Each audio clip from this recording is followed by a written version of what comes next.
এই স্বৈরাচারের বিরুদ্ধে, ভুল জিএসটি নীতির বিরুদ্ধে, দেশের অর্থনীতি ধ্বংসকারী জন্য মানুষের জীবন। আর মোদীজি আপনার রাজত্বে, আপনার ট্যাক্সের ঠেলায় 11 আমার রাজ্য, আমার দেশে হাজার হাজার লক্ষ লক্ষ যুবক।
शर्म करो,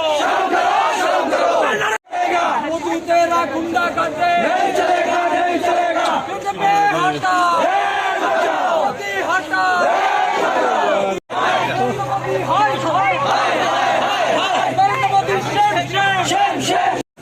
এই দেশ আজকে রসাতলে যাচ্ছে। কংগ্রেস দল স্বাধীনতা সংগ্রামের ইতিহাস যার পেছনে, বলুন আমরা চুপ করে থাকতে পারি? হাসতে হাসতে কংগ্রেসীরা ফাঁসিতে চড়েছিল। জওহরলাল নেহরুকে নিয়ে যারা তিরস্কার করে, যারা ইতিহাসকে বিকৃত করে, নতুনভাবে ইতিহাস রচনা করে যুব সম্প্রদায়, নতুন প্রজন্মকে ভুল পথে পরিচালিত করতে চায়, তারা ভুলে গেছেন জওহরলাল নেহরু সহ কংগ্রেসের সেনানীদের, বীর সেনানীদের অবদান। স্বাধীনতা প্রাপকে এবং স্বাধীনতার পরবর্তী সময় দেশে যা হয়েছিল কংগ্রেস জামানায় দেশ যে অগ্রগতির পথে দেখছিল কংগ্রেসের জামানায়, আজকে দেশ পিছিয়ে যাচ্ছে অর্থনীতিতে। দেশ আজকে হিন্দু মুসলমান জাত পাত ধর্মের নামে লড়াই করছে, রক্ত ঝরছে, পছন্দ না হলে বুলডোজার দিয়ে বাড়ি দোকানপাট ভেঙে ফেলছে, মসজিদ ভেঙে ফেলছে, মাদ্রাসা ভেঙে ফেলছে। এই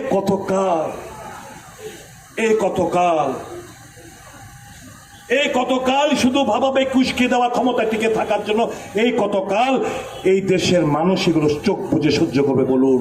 কংগ্রেস তো সহ্য করতে পারে না।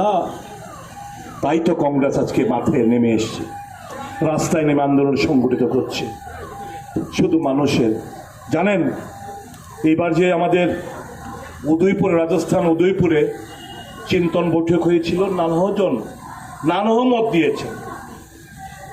কেউ কথা বলেছিলেন সফট হিন্দুত্বের কথা, সোনিয়া গান্ধী, রাহুল গান্ধী এসে বললেন সওয়াল ही पैदा नहीं होता, हमें चाहे 15 साल 20 साल पावर से बाहर रहना क्यों ना पड़े, 15-20 সাল দরকার বলে ক্ষমতার বাইরে থাকবো, কিন্তু নীতি আদর্শ থেকে, আমাদের আইডিওলজি প্রিন্সিপাল থেকে 1 ইঞ্চি আমরা সরে আসবো না। মানুষের স্বার্থে কংগ্রেস আন্দোলন করেছে, তাদের ইতিহাস রয়েছে। মানুষের স্বার্থেই কংগ্রেস আন্দোলন চালিয়ে শহীদ হয়ে যাবে, পারোয়া নেই। আগস্ট মাস আন্দোলনের মাস, দেশের মানুষের অবস্থা ভয়াবহ। একটা স্বৈরাচারী শাসন ব্যবস্থা বর্তমানে দেশের মধ্যে কায়েম রয়েছে। কংগ্রেস দল বরাবরের মতোই মানুষের সমস্যাগুলো নিয়ে আন্দোলন করতে শুরু করেছে। আজকের মূলত এই রাজভবন অভিযান 3টে ইস্যুর উপর ভিত্তি করে। একটা হচ্ছে নিত্য প্রয়োজনীয় সামগ্রিক আকাশ ছোঁয়া মূল্য বৃদ্ধি দিনকে দিন বেড়েই চলছে, মুদ্রাস্ফীতি ঘটছে, বিজেপির অর্থনীতি সম্পূর্ণভাবে ব্যর্থ হয়েছে,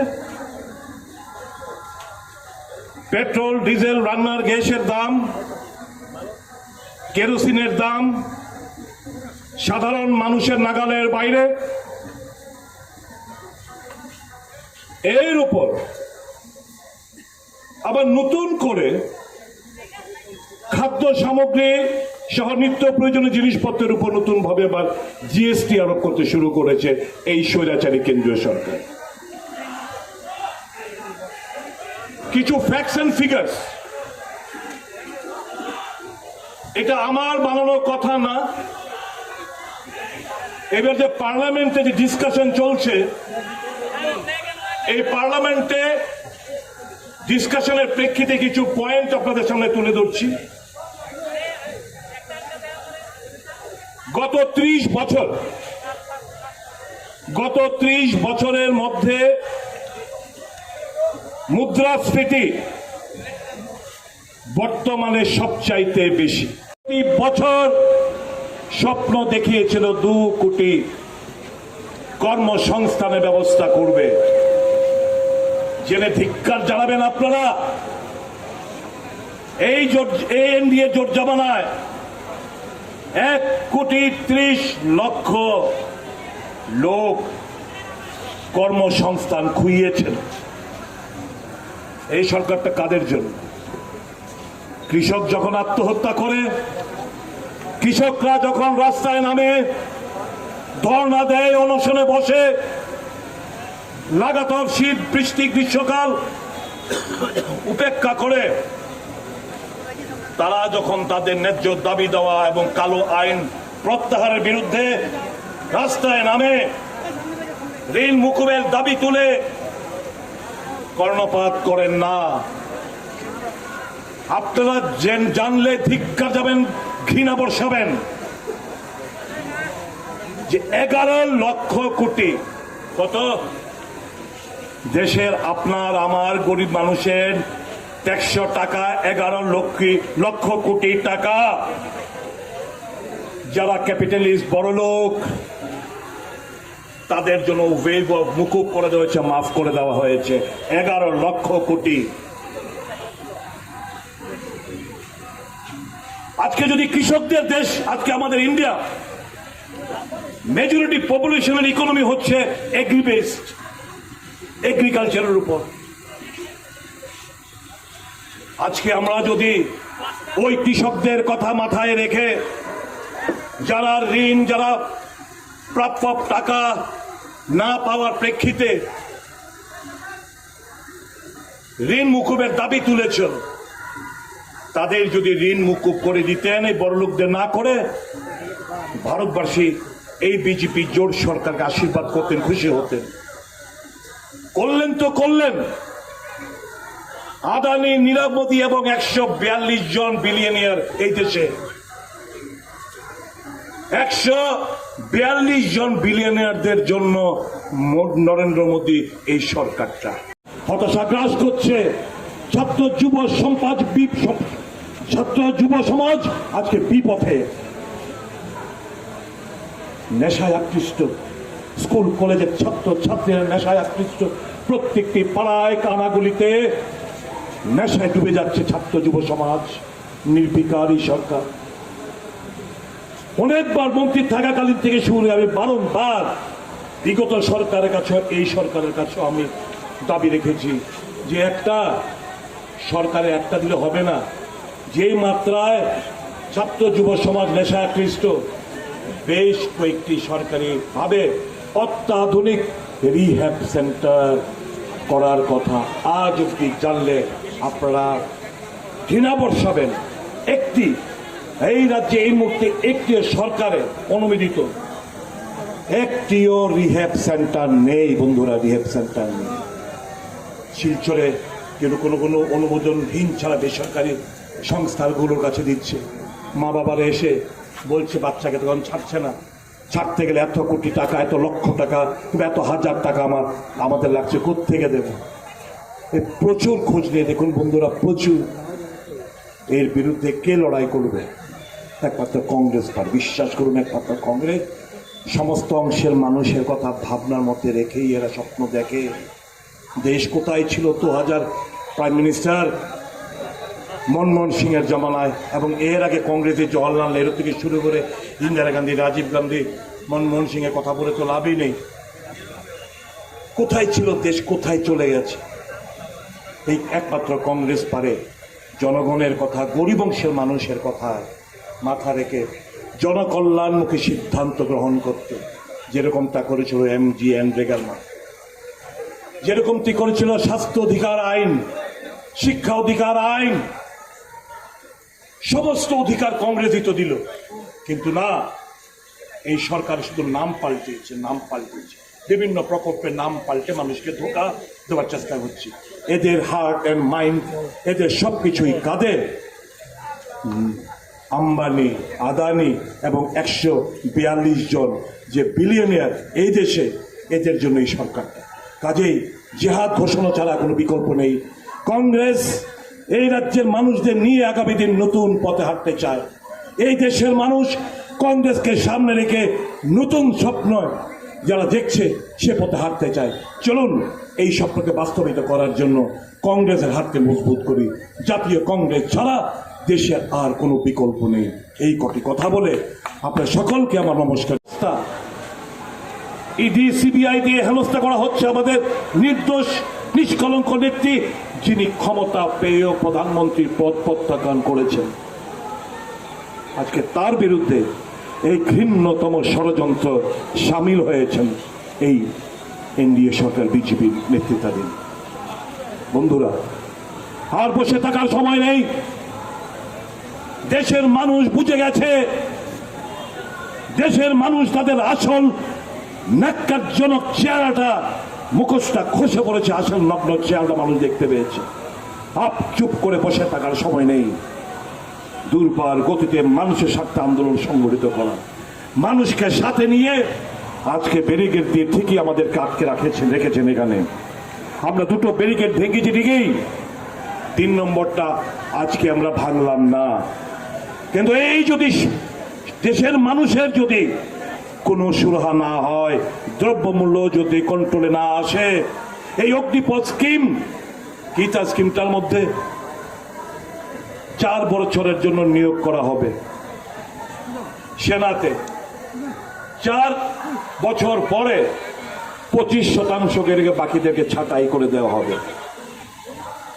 বলছে 11 লক্ষ টাকা পাবে, কিন্তু প্রত্যেক বছর যে বেতনটা পাবে ওই 11 লক্ষ টাকা থেকে কেটে নিয়ে সামান্য কিছু টাকা দিয়ে বলবে, যা বেটা কুচকারকে দিখা। এটা আমরা মনে করি দেশের বেকার বিরোধী, এ হতে পারে না। তাই আজকে কংগ্রেস মাঠে নেমেছে ওই অগ্নিপথ স্কিমটির বিরুদ্ধে। আজকে সেন্ট্রাল গভর্নমেন্ট, রাজ্য সরকারের অধীনে লক্ষ লক্ষ শূন্য পদ পড়ে রয়েছে। এগুলোকে শূন্য পদ পূরণের কোনো উদ্যোগ না কেন্দ্রীয় সরকারের না রাজ্য সরকারের। মানুষ যাবেটা কোথায়? ব্যাংকে গেলে ঋণ পায় না, বলে ব্যাংকের ডিপোজিট আছে, তোমার জায়গায় কাগজ কি আছে, এই না দিলে ব্যাংক ঋণ দিচ্ছে না। আর এখানে ব্যাংকদের নিয়ে বসে বড় বড় কথা বলা হচ্ছে যে ঋণ, ব্যাংকে গেলে ঋণ পাবে, খোঁজ নিয়ে দেখুক। এরা যুবকরা কোথায় যাবে? কোনো কুলকিনারা পাচ্ছে না, হতাশায় আত্মহত্যার পথ বেছে নিচ্ছে। এই রাজ্যে আপনারা জানেন, ত্রিপুরা রাজ্যে আত্মহত্যার রেট দেশের সব রাজ্যকে ছাপিয়ে গেছে। আমাদের রাজ্য নাম্বার 1 ইন আনন্যাচারাল রেট আত্মহত্যা। কংগ্রেস মনে করলেন যে না, চুপ করে বসে থাকা যায় না, দেশ আজ জাহান্নামে যাচ্ছে, দেশের মানুষ দিশেহারা। কংগ্রেস নতুন ভাবে আন্দোলন সংগঠিত করতে শুরু করলেন। এর আগেও আমরা মেহেঙ্গাই মুখ ভারতের জন্য রাস্তায় নেমে আমরা আন্দোলন সংগঠিত করেছি দেশব্যাপী। কিন্তু এই দেশে বিরোধীদের আওয়াজ বর্তমানে না পার্লামেন্টের ভেতরে না বাইরে কোনো মানে রাখে না। এই দেশে বর্তমানে কংগ্রেস যখন বিজ্ঞান নিয়ে কথাবার্তা বলে, বিজেপি তখন হিন্দু মুসলমান নিয়ে কথা বলে। কংগ্রেস যখন টেকনোলজি নিয়ে কথা বলে, বিজেপি তখন মন্দির মসজিদ ঝগড়াকে বাড়িয়ে দেয়। এই কংগ্রেস যখন দেশের জিডিপি নিয়ে কথা বলে, তখন তারা বড় বড় 3,000, 3,500, 4,000 কোটির মূর্তি বানানোর কথা বলে। যখন কংগ্রেস কর্মসংস্থানের কথা বলে, তখন বিজেপি সহ অন্যান্য রাজনৈতিক দলগুলো শাসক গোষ্ঠীর তা গোমাংস নিয়ে কথা বলে। কংগ্রেস যখন দেশের মানুষের কথা চিন্তা করে স্বাস্থ্য শিক্ষা নিয়ে কথা বলে, তখন বিজেপি পাকিস্তান নিয়ে কথা বলে। কংগ্রেস যখন বন্ধুত্ব, প্রেম, ভালোবাসা নিয়ে কথা বলে, তখন বিজেপি লাভ, জিহাদ নিয়ে কথা বলে। কংগ্রেস যখন ইউনিটি ইন ডাইভার্সিটি, নানা মত, নানা ধর্ম, নানা জাত, নানা খাদ্যাভ্যাস, নানা পোশাক ধারণ, সবকিছু আলাদা, ইউনিটি ইন ডাইভার্সিটি। কংগ্রেস যখন ইউনিটি নিয়ে কথা বলে, তখন বিজেপি হিন্দু রাষ্ট্র নিয়ে কথা বলে। বন্ধুরা, একটাই তাদের লক্ষ্য, ক্ষমতায় টিকে থাকতে হবে। ক্ষমতায় টিকে থাকলে মানুষের ভাবাবেগকে উস্কে দিতে হবে, কাজে লাগাতে হবে, ভোট বাক্সে লাগাতে হবে। 100 কোটি দেশের মানুষ আজকে দিশেহারা। কংগ্রেস যখন এই সমস্ত মুদ্রা নিয়ে আন্দোলন সংগঠিত করে, সোনিয়া গান্ধী, রাহুল গান্ধীকে ইডি ডেকে পাঠায়। সোনিয়া গান্ধী, রাহুল গান্ধী, কংগ্রেস দল যখন অগ্নিপথ স্কিম নিয়ে, বেকার বিরোধী মনোভাব নিয়ে যখন কথা বলে, মানুষের দৃষ্টি ঘুরিয়ে দেওয়ার জন্য, তখন মন্দির, মসজিদ, হিন্দু, মুসলমান এই সমস্ত গল্প সাজানো হয়।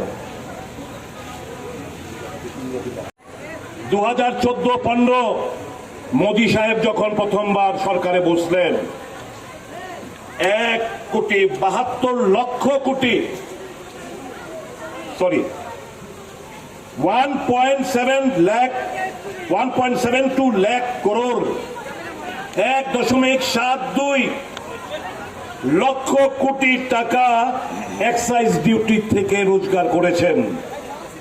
এটা এবার 2021-22 বাড়িয়ে 4.92 লক্ষ কোটি টাকা এই এক্সাইজ ডিউটির মাধ্যমে বাড়িয়েছেন, যার প্রেক্ষিতে 186% বৃদ্ধি হয়েছে এই এক্সাইজ ডিউটিতে গত 8 বছরে। অপরদিকে বিভিন্ন কর বসিয়ে তাদের ট্যাক্স কালেকশন বৃদ্ধি পেয়েছে 34%, অর্থাৎ 27.27 লক্ষ কোটি থেকে 21-22-এ 5 লক্ষ কোটি টাকা এস্টিমেটেড বাজেটে দেখানো হয়েছে। কত? 27.07 লক্ষ কোটি থেকে 2021-22-এ 5 লক্ষ কোটি টাকা বৃদ্ধি পেয়েছে। তারপরেও এই বৃদ্ধির পরে নতুন ভাবে আবার জিএসটি আরোপ করতে শুরু করেছে। নিত্য চাল, ডাল, গম, বাচ্চাদের পেন্সিল, শার্পনার থেকে শুরু করে দই, চিজ, বিভিন্ন পালসেস, সমস্ত কিছুর মধ্যে জিএসটি বসাতে শুরু করেছে। মানুষ খাবে কি তাহলে? মানুষের কাছে তো এখন ডাল খাওয়া একটা দুঃস্বপ্নের ব্যাপার হয়ে দাঁড়িয়েছে। গরিব অংশের মানুষ, তারা এই বর্তমানে দেশে এক বেলার বেশি খেতে পাচ্ছে না। যারা দরিদ্র সীমার নিচে বসবাস করে, কৃষকরা আত্মহত্যা করছে, বেরোজগার মাথা চড়া দিয়েছে। বর্তমানে 2021-এর এনডিএর যে রিপোর্ট, যেটা পার্লামেন্টে প্লেস করা হয়েছে, সেখানে দেখা গেছে নতুন করে মানুষকে তো দরিদ্র সীমার নিচের থেকে তুলে টানা দূরের কথা, নতুন করে দেশব্যাপী 23 কোটি লোক দরিদ্র সীমার নিচে নতুন ভাবে চলে যেতে হয়েছে এই নরেন্দ্র মোদীর 8 বছর শাসন ব্যবস্থায়। আপনারা শুনে ধিক্কার জানাবেন এই সরকারের উপর, যে দেশের গরিবতার সংখ্যা দিনকে দিন বাড়ছে। এই দেশের 97% মানুষ, তাদের ইনকাম কমেছে, এবং এটার মূল হচ্ছে নভেম্বরের 8 তারিখ 2016 তারিখ যখন নোটবন্দি হলো, এবং বর্তমানে তার পরবর্তী সময়ে অবৈজ্ঞানিক আনপ্ল্যান জিএসটি এর প্রেক্ষিতে দেশে প্রায় 2,30,000 ছোট শিল্প, এই শিল্পগুলো বন্ধ হয়ে পড়েছে, যার প্রেক্ষিতে কোটি কোটি দেশব্যাপী দেশের মানুষ আজকে বেরোজগারের পথ হাঁটতে শুরু করেছে, আনএমপ্লয়েড হয়ে গেছে। ওই যে পেট্রোল ডিজেলের কথা বলছিলাম, ইউপিএর আমলে আপনারা জানলে আটকে উঠবেন, এক্সাইজ ডিউটি যেটা কর, এই এক্সাইজ ডিউটি ছিল প্রত্যেক লিটার পেট্রোলের উপর 9 টাকা 48 পয়সা, যেটা এখন বাড়িয়ে 32 টাকা 98 পয়সা করা হয়েছে পেট্রোলের উপর এক্সাইজ ডিউটি। ডিজেলের উপর এক্সাইজ ডিউটি ছিল 3 টাকা 56 পয়সা। কত ইউপিএ বলে? 3 টাকা 56 পয়সা ছিল ডিজেলের উপর এক্সাইজ ডিউটি। বর্তমানে কি প্রতি ডিজেলের লিটারে 31 টাকা 83 পয়সা প্রত্যেক লিটারে এক্সাইজ ডিউটি দিতে হচ্ছে। এই মুদ্রাস্ফীতি ডাবল ডিজিটে পৌঁছে গেছে। আপনাদের নিশ্চয়ই স্মরণ আছে, अच्छे दिन आएंगे, এই अच्छे দিনের স্বপ্নের ফেরিওয়ালা দেশবাসীকে স্বপ্ন দেখিয়ে তখন যখন গ্যাসের সিলিন্ডারের দাম 410 টাকা ছিল, যখন পেট্রোলের দাম 61 টাকা ছিল, তখন ডিজেলের দাম 54 টাকা ছিল। बहुत हुई महंगाई की मार, अब की बार मोदी सरकारेর নারা দিয়ে মানুষকে এই স্বপ্নে ফেরিওয়ালা স্বপ্ন দেখিয়ে মানুষের ভোট কুড়িয়েছিলেন। আজকের তারিখে দাঁড়িয়ে এলপিজি এই রাজ্যে 1300 টাকা ক্যারিং সহ, পেট্রোল, ডিজেল, কেরোসিন 100 পার। এই যখন পরিস্থিতি, তখন আপনাদের পাশাপাশি এটাও জানার দরকার রয়েছে